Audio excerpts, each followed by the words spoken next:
'Cause I can't do these long drives sitting in the backseat, thinking about that one night when the world caught fire, baby, and your eyes brightened up the sky.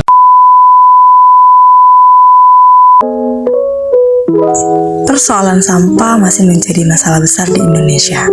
Salah satunya Medan. Dibandingkan dengan negara-negara lainnya seperti Jerman, Korea Selatan, Jepang, dan Swiss menerapkan proses daur ulang untuk sampah. Sementara di Indonesia masih menerapkan sistem purba, open dumping, yang dimana sampah dikumpulkan menjadi satu dalam suatu tempat yang disebut TPA. Hasilnya tentu saja sampah menggunung dan menumpuk, dan tentunya menyebabkan kerusakan lingkungan.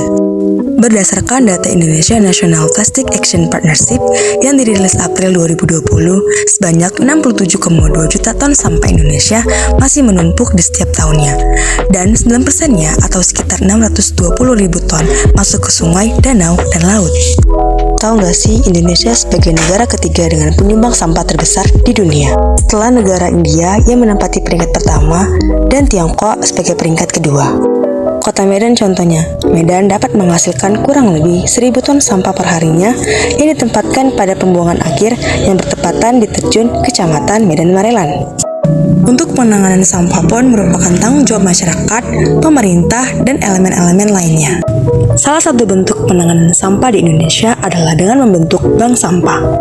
Bank sampah adalah tempat yang digunakan untuk menyortir sampah yang digunakan agar tepat guna.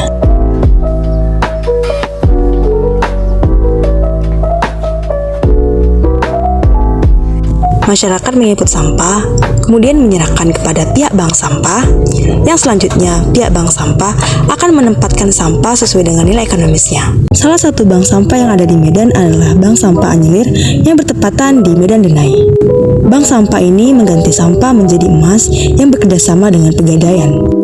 Sampah yang diinput tak hanya yang berasalkan dari sekitar Medan Denai saja, tetapi seluruh kota Medan dapat menginput sampah ke Bank Sampah Anyelir. Kemudian sampah-sampah tersebut diolah menjadi kerajinan tangan dan didaur ulang untuk digunakan kembali.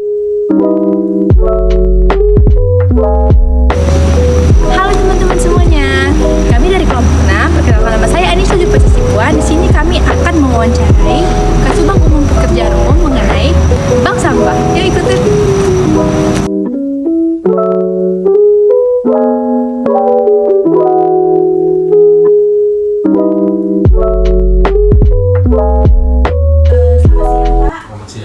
Sebelumnya, perkenalkan, nama saya Tania Nurhaliza. Saya dari Program Studi Ilmu Administrasi Publik. Nah, di sini saya ingin menghimpun informasi nih Pak mengenai bank sampah. Sebelumnya saya ingin mengenal Bapak lebih dalam. Kalau boleh tahu, nama Bapak siapa ya? Saya Dodi Hasibuan, saya Kasubag Umum dan Kepegawaian Dinas PU Kota Medan. Nah, langsung saja ya Pak, saya ingin bertanya mengenai bank sampah yang ada di Kota Medan. Saya ingin bertanya mengenai mengapa bank sampah ini berkolaborasi dengan Dinas PU.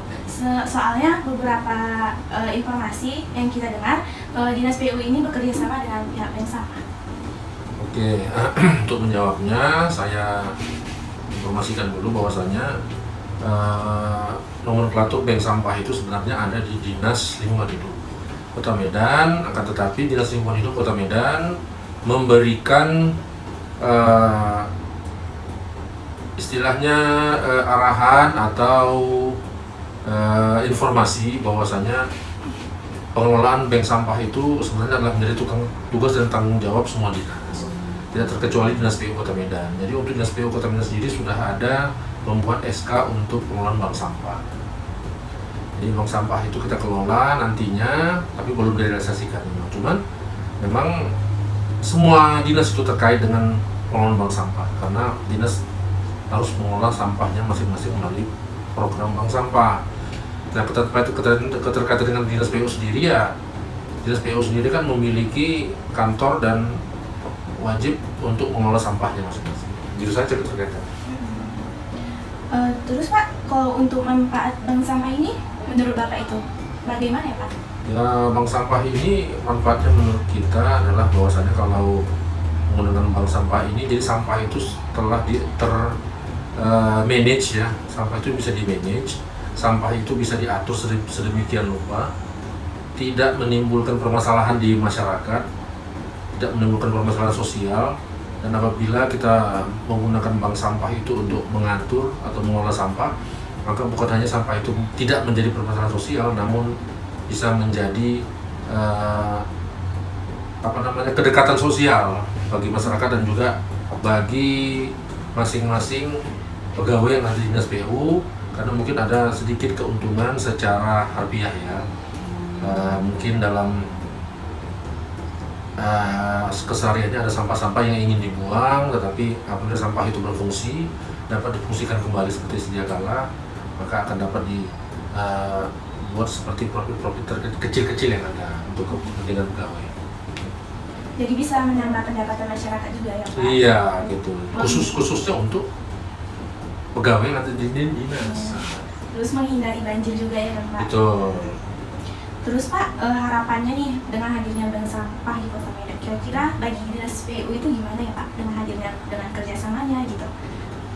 Ya, kerjasama dengan bank sampah ini menguntungkan kita juga di dinas PU, karena apa? Karena seperti yang dibilang tadi, bahwasanya dengan masyarakat memanage untuk mengelola sampahnya masing-masing, apalagi di dinas ya, tentu ke dinas PU ini keuntungannya adalah masyarakat tidak akan membuang sampah lagi ke parit-parit, dan parit atau drainase tidak akan menjadi tersumbat dan akan membuat kerja PU semakin baik.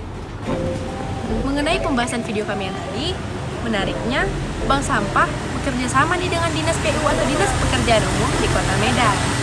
Tetapi dinas pekerjaan umum Kota Medan masih membentuk tim-tim yang ingin membangun bank sampah. Jadi sebentar lagi nih teman-teman dapat merasakan bank sampah ada di dinas PU.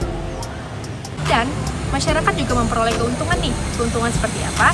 Itu masyarakat bisa menukar sampah tersebut ke bank sampah dengan memperoleh emas. Karena menariknya bank sampah bekerja sama dengan pihak pegadaian.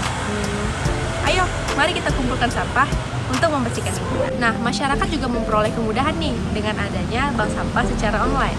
Tapi sekarang Bank Anyelir hanya menyediakan website. Aplikasi masih dalam proses pembuatan. Nah, jadi teman-teman tunggu aja yuk.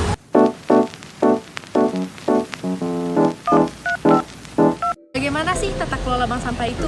Tata kelola bank sampah yaitu masyarakat mengumpulkan sampah, lalu masyarakat mendistribusikannya ke pihak sampah atau pihak bank sampah, lalu pihak bank sampah mendistribusikan sampah tersebut kepada pengrajin-pengrajin yang membuat sampah tersebut menjadi multifungsi, seperti bunga ataupun kerajinan-kerajinan yang lain nih. Nah, jadi gimana nih menurut teman-teman semuanya? Menarik bukan apabila kita membahas tentang sampah? Sekian video dari kami. Thanks for watching.